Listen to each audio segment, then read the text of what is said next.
Oh, hello, it's Kate here again. Sorry for not introducing myself earlier. Um, but yeah, here today I'm doing another autistic blog, and today I'm looking at differences in imagination between autistics and neurotypicals.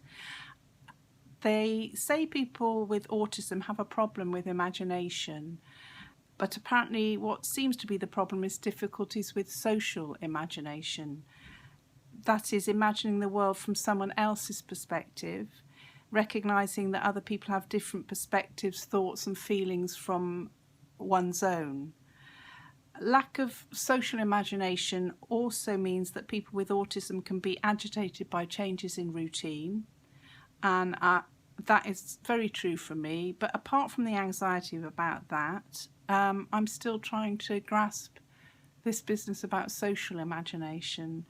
Maybe because I'm in my 60s, I take lack of social imagination for granted, or maybe I've learnt it along the way.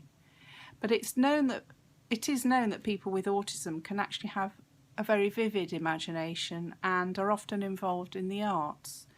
And as an author, I need imagination to be able to understand different points of view of my characters and in order to write my books. So that sort of imagination isn't difficult for me. That said, I do think I lack imagination in some ways, which might be an odd thing for a writer to say. I just, certainly when I wrote any sort of thank you letter as a child, I felt it was dutiful, and my mind went a complete blank as I struggled to fill up one side of the stationery that you used to write thank you letters on, and anything shorter than a page would have been unacceptable, and it was preferable to write on the back, and if you could fill up the second page, all the better. I mean, people don't have a lot of younger people don't have to write letters anymore, but this was the standard thing to do when I was a child. And I remember my father reading out thank you letters from some of my cousins, which were amusing and original, not like my own stodgy, unimaginative handiwork, which felt woefully inadequate in comparison. Another time when I was 7, I remember the teacher asking us at school to write a story about getting to know a neighbour. And as an example, she said about a ball being accidentally thrown over the fence, as you know, that was a sort of an example she gave, but she was looking for more unusual scenarios. However, I don't think I could get past her suggestion, and I think my story definitely involved a ball. But in fairness, I wasn't the only one. I think most people's stories did. But I remember the teacher reading out a boy's story where a cat had got its paw stuck in a fence, which was very unusual, and she praised it for its difference, and I couldn't beat that. Another example comes back to me of having to write about something we did at the weekend. I don't know if you had that. It was a sort of typical sort of thing that they did to get your creative juices going at school, but maybe the subject matter didn't float my boat, or maybe I just hadn't done anything sufficiently interesting that at the weekend in question. But I remember sitting there in a frozen panic and peering over my best friend's shoulder, and she was writing away, and I was near enough to copy it almost word for word. I just changed a few words or the odd sentence here and there, and that's what I did. But thinking about the imagination and and books and genres, I can't get on with fantasy as a genre, and to a lesser extent science fiction. There are, of course, always exceptions to the rule, because at A-level we studied H.G. Wells short stories, and I did love many of them. But I think the reason I struggle with fantasy is I can't cope with lots of new and unfamiliar names, or fantastical places with long made-up names, or lots of whimsical creatures. Even when reading any sort of fiction, the reader is introduced to a lot of new people, and an unfamiliar location, which is a lot to process. So it helps if it is a seamless read for the reader, preferably with names or some aspect of the environment that is familiar. It doesn't matter if it's in a foreign country, as long as we're not introduced to too many new characters with unfamiliar names at once. This is a good rule of thumb anyway, regardless of familiarity of names or otherwise. But I think this familiarity, it all stems back to processing and retention of a lot of information, which we looked at in an earlier blog and which many autistics can struggle with.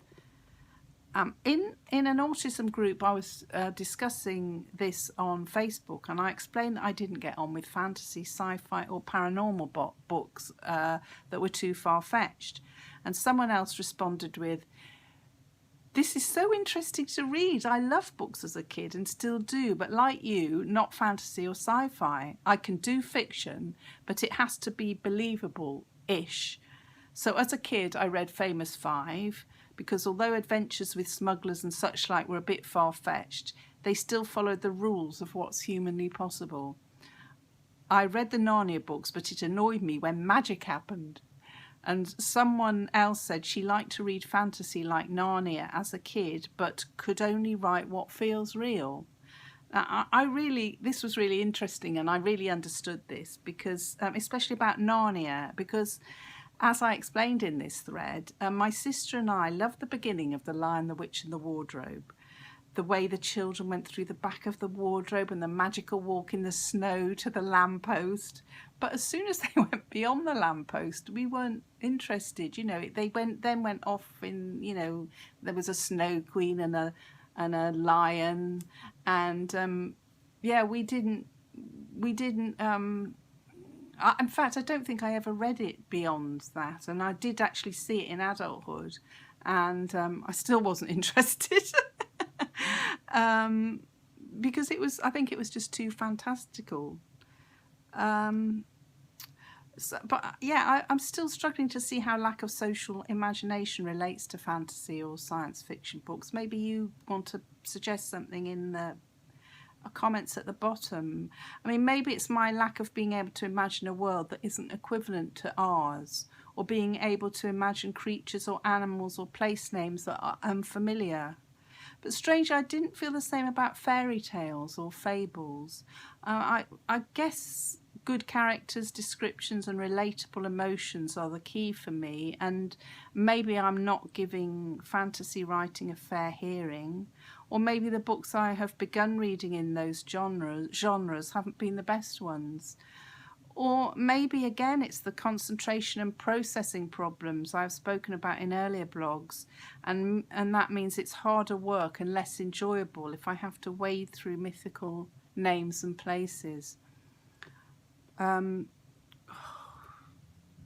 certainly sorry, I've lost my place. But yeah, as I say, I certainly think I lack some sort of imagination, but this was usually and is usually in stressful social situations, like the situations at school, of having to write a story on the spot. I'm not sure that this was lack of imagination, or more a question of how social anxiety can impact on it. I've never been good with time limits or deadlines or people all around me while trying to be creative. I prefer to be on my own. And this comes back to the need for thinking and processing time in one's own space and with one's own comforts all around. So yeah, anyway, that's all for this time, but please do let me know your comments and what you think. I'll be very interested to hear, either in the comments below. I'll be posting this on various platforms, and also I'll be writing up the blog about it. So thank you. Bye for now.